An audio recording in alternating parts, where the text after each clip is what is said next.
Okay, so I taught Oliver Reed for Nicolas Roeg's film Castaway, and I spent maybe just under a month with him, nearly every day.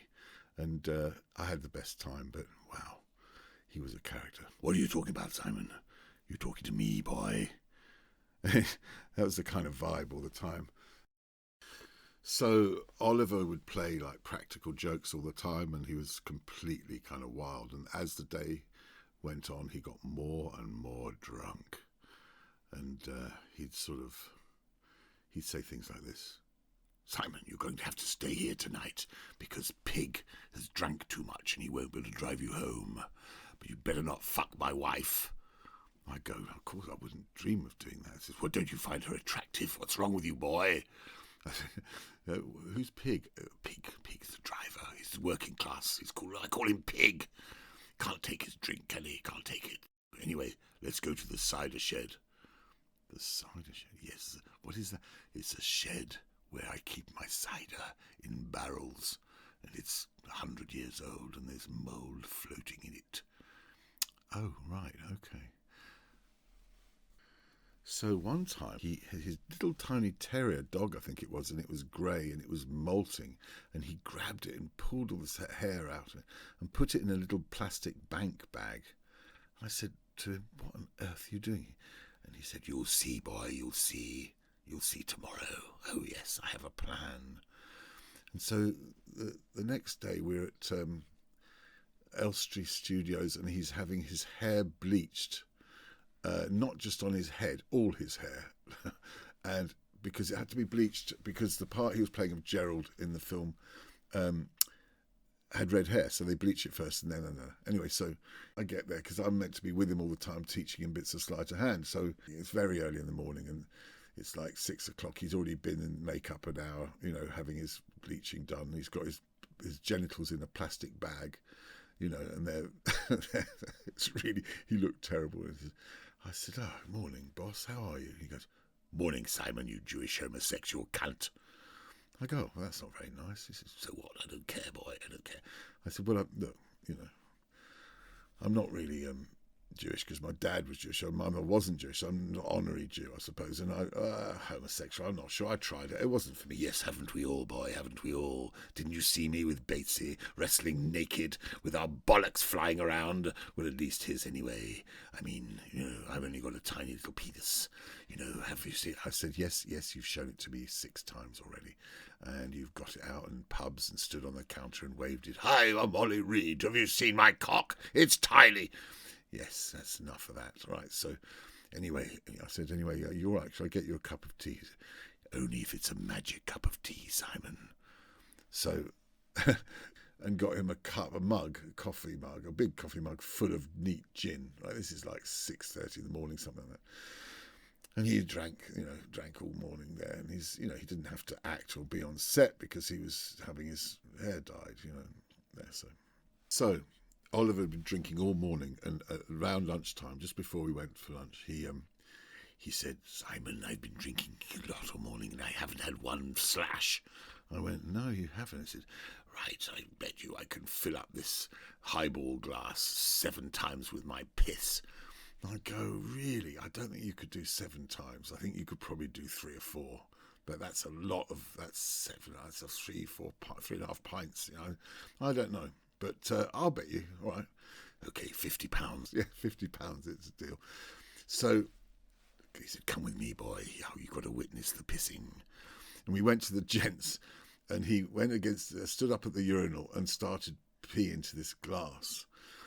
And I stood well back because he held his hand high full of piss in this glass and just poured right up high and poured it down in front of him into the urinal and shouts out, "1!" like this. And it all splashed all over his shoes. And I was going, "Oh, fucking."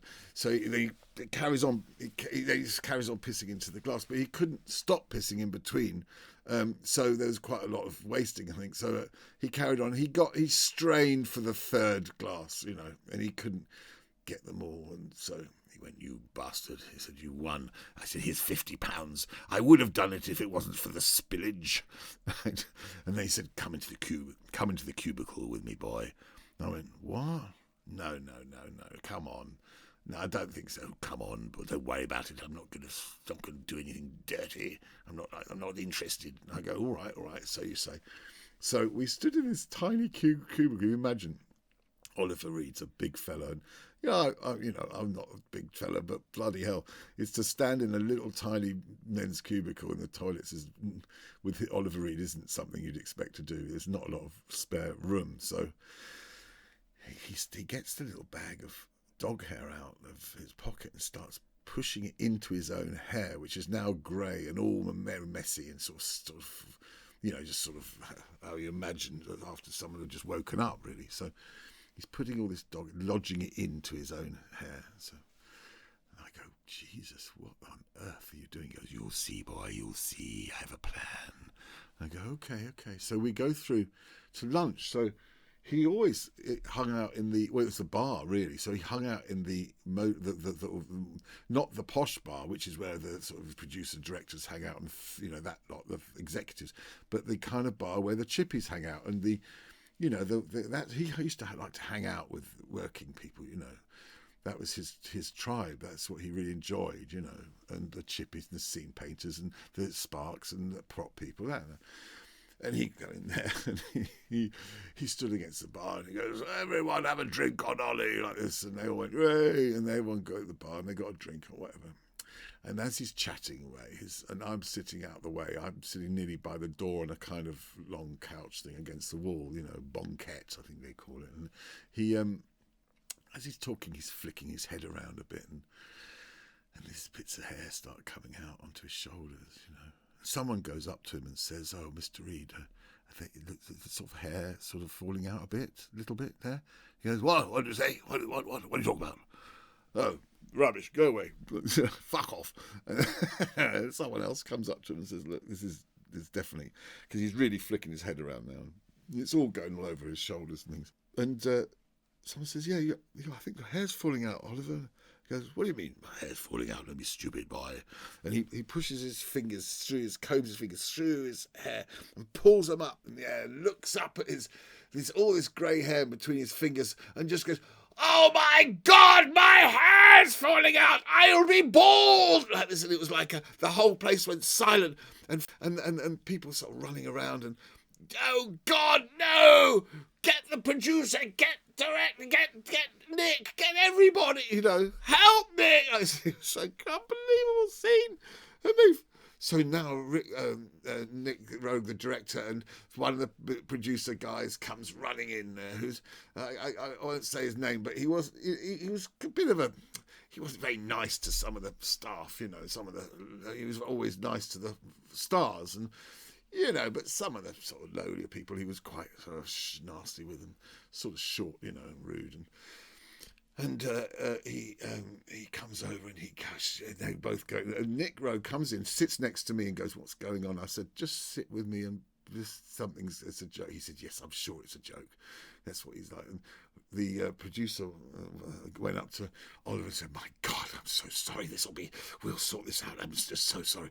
And he went up to the makeup girl and said the immortal lines, you'll never work again in this town, you stupid, stupid little girl, like that. And the poor girl was in tears.